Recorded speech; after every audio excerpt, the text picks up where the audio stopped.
For an object to be in mechanical equilibrium, two conditions must be satisfied. The first, for an object to remain at rest, Newton's second law tells us that the sum of forces acting on it must be equal to zero. This is the first condition for mechanical equilibrium. And since force is a vector, for equilibrium the components of the net force must all add up to zero. So we have sigma fx must be equal to 0, sigma fy must be equal to 0, and sigma fz must also be equal to 0. The second condition for an object to be in mechanical equilibrium is that the net torque applied to it, calculated about any axis, must be equal to 0. So to summarize, for an object to be in mechanical equilibrium, the net force acting on it must be equal to 0, and the net torque acting on it must also be equal to 0. To better understand how we can use the conditions of equilibrium to analyze static conditions of objects, we're going to solve a few problems. For the first problem, we have a uniform beam of length 2.2 meters and mass 25 kilograms, mounted by a small hinge on the wall. The beam is held horizontally by a cable that makes an angle of 30 degrees with it and supports a sign which has a mass of 28 kilograms suspended from its end. Now we want to calculate the components of force that the smooth hinge exerts on the beam, and also we want to calculate the tension in the supporting cable. The first thing we do whenever we're solving a problem on statics is to draw a free body diagram. And what a free body diagram is a drawing which illustrates the applied forces and moments on a body. First, we're going to draw a simplified representation of the beam. So in our original diagram, the beam or the diagram of the beam looks simple enough, so we're just going to draw the same thing. Then we're going to add our forces. But the first force we're going to add is the weight of the sign at the end of the beam, which is equal to its mass multiplied by the acceleration due to gravity, which we're going to use as 9.8 meters per second square in this problem. So the weight of the sign at the end of the beam is going to be equal to 28 times 9.8, which gives us 274.4 Newton.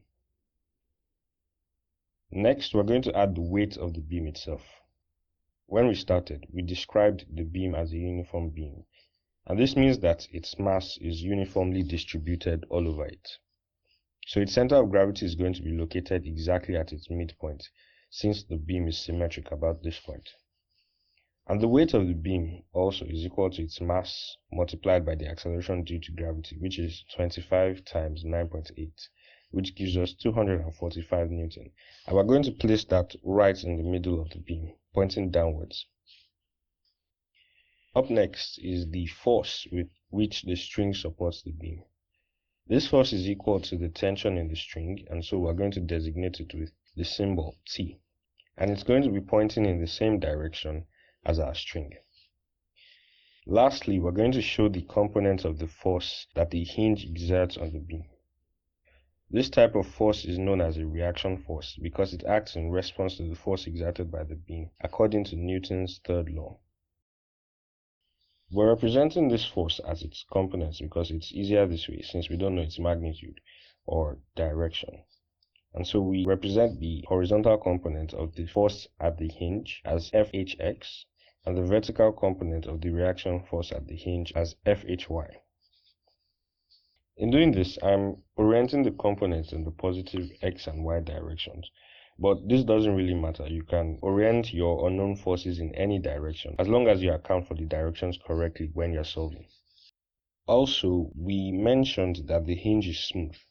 This means that it allows rotation in both directions all the way and doesn't offer any resisting torque. If it did offer any resisting torque in any direction, we would represent it this way, depending on the direction of the torque. So we have our free body diagram, which shows the forces acting on our object, and we have our unknown forces, T, which is the tension, Fhx, which is the horizontal reaction force at the hinge, and Fhy, which is the vertical reaction force at the hinge. And we're going to find our unknown forces. So we know that our beam is at rest, so it's in static equilibrium or mechanical equilibrium. And this means that all the conditions for equilibrium are satisfied. So we're going to start with the sum of forces, more specifically the sum of horizontal forces. And we're going to take the right direction as our positive x direction. So here we say sigma fx is equal to fhx, which is the horizontal reaction force, minus t cos 30, which is the horizontal component of the tension. And for equilibrium to be satisfied, this has to be equal to 0.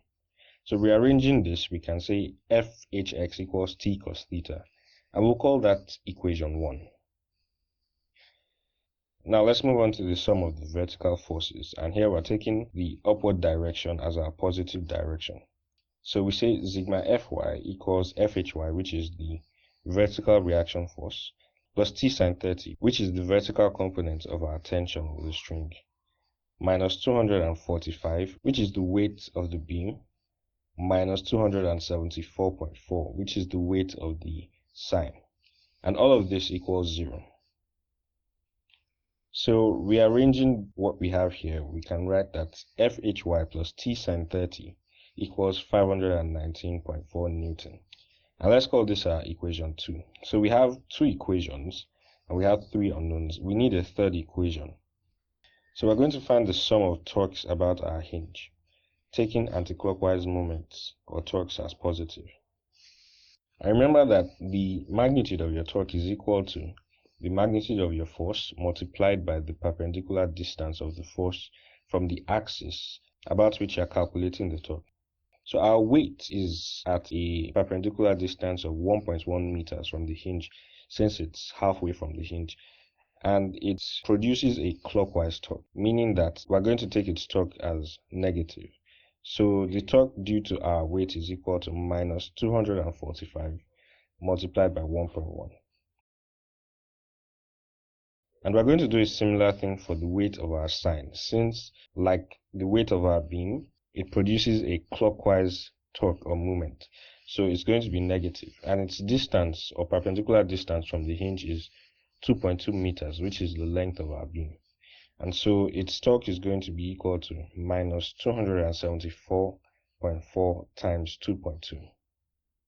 Now for the tension in the string, we can do that more than one way, but how I'm going to do it in this problem is to split the tension into its vertical and horizontal components and find the respective torques of each of those components.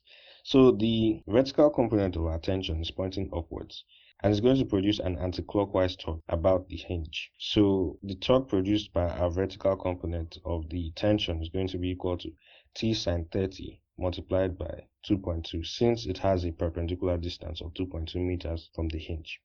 But the horizontal component, on the other hand, does not have a perpendicular distance from the hinge because its line of force crosses the hinge.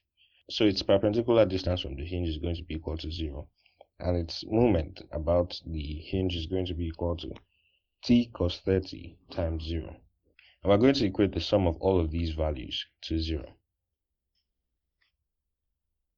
So remember I said that we have more than one way of computing the torque produced by the tension in the string. And how I did it was to split the tension into its vertical and horizontal components. Well, if we didn't want to do that and we just wanted to find the torque of the tension directly by multiplying the tension by its perpendicular distance from the hinge, we could do that. So we would extend the line of action of the tension and trace a perpendicular line from it to the hinge. And our perpendicular distance is going to be the length of this line. So we can calculate our torque due to the tension as the magnitude of the tension multiplied by this perpendicular distance. You can try this on your own and you see that we're going to arrive at the exact same solution. Now back to our main solution. If we simplify the torque equation, we get minus 269.5 minus 603.68 plus 2.2 t sine 30 equals 0. Rearranging and simplifying this, we have 1.1 t equals 873.18, and we calculate our t to be equal to 793.8 Newton. So we found the magnitude of the tension in the string, and from our problem we already know its direction, so we don't need to bother to find its direction. We can substitute this value of tension into our first equation, equation 1. And so we have FHX equals 793.8 times cos 30, which is equal to 687.45 Newton. So this is the magnitude of the horizontal component of our reaction force at the hinge. Then also substituting the value of T into our second equation, we get FHY plus 793.8 sine 30 equals 519.4. Solving for FHY, we get FHY to be 122.5 Newton, which is the vertical component of the reaction force at the hinge. So we have the two components of our reaction force. To find its magnitude, we simply use Pythagoras theorem. So we can say FH, the magnitude of our reaction force, equals the square root of 122.5 squared plus 687.45 squared. And this gives us 698.3 Newton as the magnitude of our reaction force. To find its direction, still using trigonometric right angle relationships, we can say that tan theta equals 122.5 divided by 687.45. So theta equals the tan inverse of 122.5 divided by 687.45. And this gives us 10.1 degrees. So the reaction force has a magnitude of 698.3 Newton, and it's inclined at 10.1 degrees to the positive horizontal. Also, one other thing to note. We solved this problem by calculating the torque about the hinge. But if we try to solve by calculating the torque about a different point, let's say the end of the beam, or its middle, or any other point, we're still going to arrive at the same solution. And this is something you can try on your own.